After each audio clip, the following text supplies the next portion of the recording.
Kumatay kami ng 3 biik.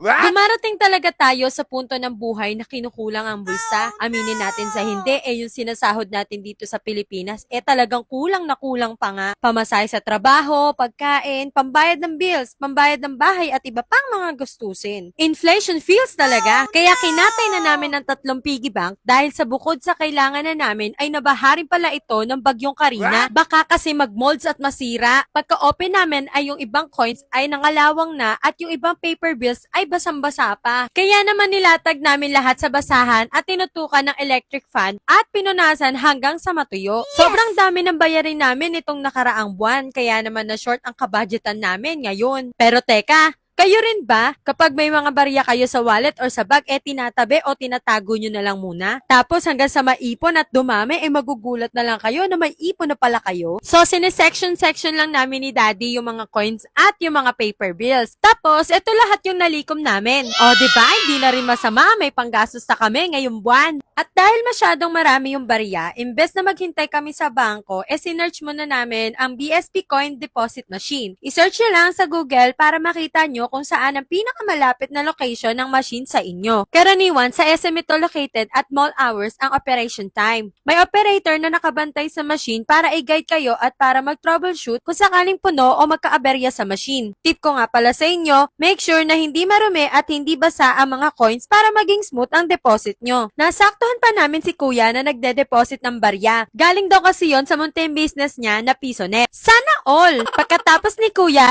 kami naman. Malamang, i-click nyo muna yung touch to start at letter A para mag-start mag-deposit. I-shoot nyo lang yung mga barya tipong nakalapat yung kamay nyo para masala yung coins at yung mga nakadikit na dumi. I-check nyo rin from time to time sa ilalim yung mga return coins. Automatic kasi na nag-i-stop yung machine kapag nadedetect niyang marami ng barya sa return coins. Na-experience na kasi namin noon na na-stack up yung machine tapos saktong wala pang bantay. Kaya pinayuhan kami ng SM Customer Service na bumalik na lang kinabukasan. Huwag kayong mag-alala, kahit hindi nyo na-monitor kung magkano na yung nade-deposit nyo, may record naman yung machine sa bawat lagay nyo ng mga coins. Kaya makukuha nyo yung pera nyo ng labis at walang kulang. Buti na lang may ganito na. Napaka-convenient nito lalo na sa mga may negosyo ng Vendo Car Wash, Vendo Water Machine at PisoNet. Hindi mo na kailangan magbilang ng mano-mano at kahit hindi ka pumunta sa bangko, at least anytime pwede kang mag-deposit. May option sa machine kung saan nyo gustong ma-receive yung pera. Pwede sa Paymaya or sa GCash. Alam nyo, maganda talaga yung nagtatabi ka kahit konti. At nagtitipid din ba? Kesa umutang ka. Sa panahon kasi ngayon, mahirap at nakakahiya ng umutang, di ba? At kung may utang ka, kailangan maging responsable ka magbayad. So, lesson learned, magtabi ka kahit konti. Para pagdating ng krisis ng wallet mo, ay may hugot ka at ready ka. Thank you sa sakripisyo, mga piggy bank.